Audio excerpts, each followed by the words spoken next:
Doctor Suchin, ये जो research सामने आई है जिसमें कि ब्लड ग्रुप की बात कही गई है, ए बी ब्लड ग्रुप और ओ ब्लड ग्रुप, इन तीन ब्लड ग्रुप को लेकर के ऑब्जर्वेशन सामने आए हैं।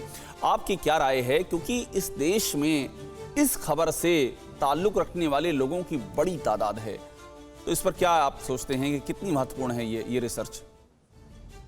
देखिए अभिषेक जी, अभी तक पिछले साल जब से कोरोना आया है, रिसर्च की भी कोरोनाइजेशन हो गई है। कम से कम 1 लाख से ज़्यादा पेपर्स और रिसर्च छप चुकी हैं कोरोना के बारे में। अनफॉर्चुनेटली इसमें जो एक्चुअल रिसर्च जो हम एज डॉक्टर्स एज रिसर्चर्स मानते हैं, रैंडमाइज्ड कंट्रोल ट्रायल्स, वो बहुत ही कम है। रैंडमाइज्ड कंट्रोल ट्रायल्स ही गोल्ड स्टैंडर्ड हैं एक्चुअली में पता करने के लिए कि क्या चीज़ ठीक है और क्या चीज़ नहीं। ये जो स्टडी आई है ये एक ऑब्जर्वेशनल स्टडी है, और ऑब्जर्वेशनल स्टडी में अनफॉर्चुनेटली बायसेस बहुत ज़्यादा ओवरवेलमिंग होते हैं कई बार, और ये ऐसी स्टडीज़ जो हैं ये नैरेटिव्स बना देती हैं जिनको बाद में काउंटर करना बहुत मुश्किल होता है, और ये नैरेटिव्स कई बार बहुत डेंजरस प्रोड्यूस हो सकते हैं। जैसे पिछले साल एक हम लोगों ने ही एज मेडिकल प्रोफेशनल्स रिसर्चर्स एक नैरेटिव बना दिया था कि कोरोना यंग लोगों पर बहुत माइल्ड इलनेस करता है, जुकाम बुखार जैसा ही है। एक्चुअल में ये डेंजरस बूढ़े लोगों के लिए या इम्यूनो कॉम्प्रोमाइज लोगों के लिए ही है। ये बहुत बुरी तरह उल्टा। डॉक्टर सुचिन, देखिए आप जिस बात का इशारा कर रहे हैं वो महत्वपूर्ण है, और इस पर मैं इस पे राय लूंगा। हमारे जो इस पैनल में 2 और डॉक्टर, उनकी भी हम राय लेंगे कि आखिरकार ये जो ब्लड ग्रुप की रिसर्च आई है ये कितनी महत्वपूर्ण है और इसके क्या दिखता है, इसका क्या असर होने वाला है, क्यों ये रिसर्च आई है, इसके आम जनता की जिंदगी से सरोकार क्या है। लेकिन अभी हमारे साथ में कॉलर जुड़ रहे हैं दिल्ली से, भगत राम जी, अपना सवाल पूछिए आप।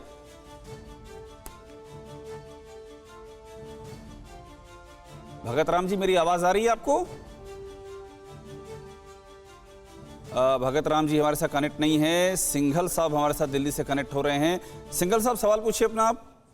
संजय सिंघल जी, पूछिए आप।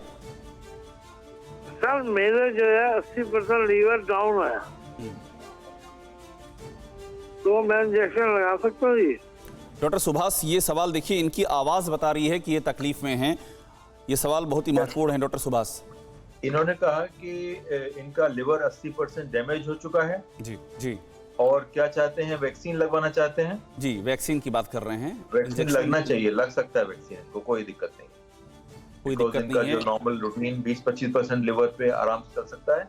और वैक्सीन लगवाना चाहिए, बिकॉज ये हाई रिस्क कैटेगरी में आते हैं, he is more susceptible, so he should take vaccine.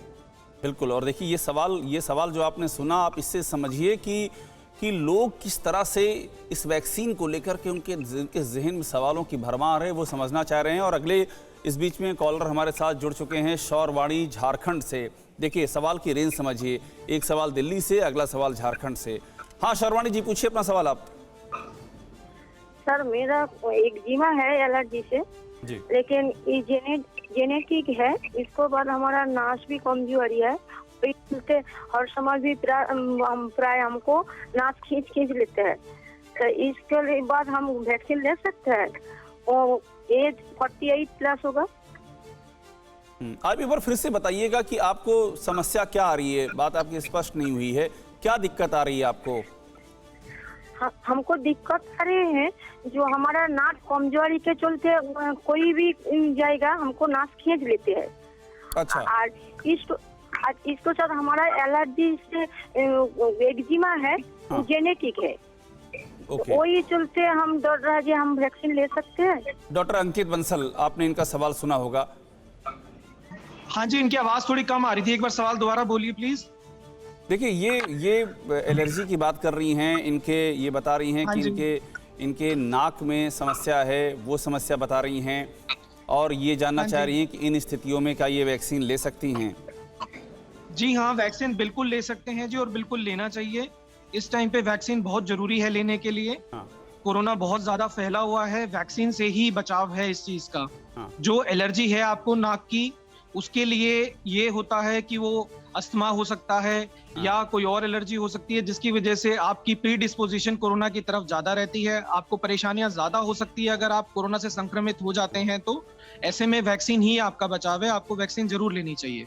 हाँ, मतलब मैं समझना आपसे ये चाह रहा हूँ, देखिए इनका जो सवाल है और बहुत लोगों का सवाल है डॉक्टर अंकित बंसल कि ये जो हाई रिस्क वाला मामला है जिसका अभी जिक्र डॉक्टर सुभाष चंद्रा से भी हमारी बात हो रही थी, जो हाई रिस्क कैटेगरी के लोग हैं, मुझे इनका एग्जैक्ट केस इनका हाई रिस्क में आता है कि नहीं ये तो इनके जो डॉक्टर इनको देख रहे हैं वही बता पाएंगे, लेकिन जो हाई रिस्क वाले लोग हैं उनको वैक्सीनेशन लेने में क्या एहतियात रखनी चाहिए और उनके लिए कितना ज़रूरी है ये?